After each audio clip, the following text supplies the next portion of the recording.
Okay, so this is the square cabin interior. On the mess. I just actually thought about doing this.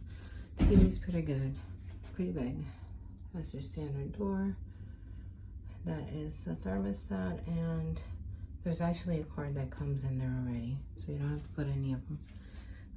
You've already seen this. I really just wanted to show you guys. This cabin is supposed to fit 3 people. I really don't see 3 people being in here. However, the square interior cabin does offer a lot more room. If you are sleeping on this side, chances are that whenever you get up in the middle of the night, you're going to bump yourself against that thing right there. That's supposed to be the 3rd person or bunk bed. You get enough space over here. I've heard other people that have interior cabins and they have no space whatsoever between the counter and the bed. And even their space, there's a lot of space, I feel, between the closet and the bed. There's a little towel animal for today. And you already know we have the USBs right here. Whoops. And then there's like these little shelf things that you can put stuff on both sides. That's to turn on the lights. If you do turn on the lights, trust me when I tell you the glare of that light right there is going to interrupt your view.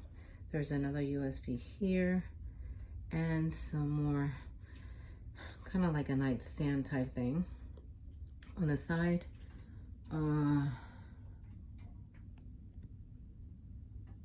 Let's see, that is the bathroom, which right now is being occupied by my husband.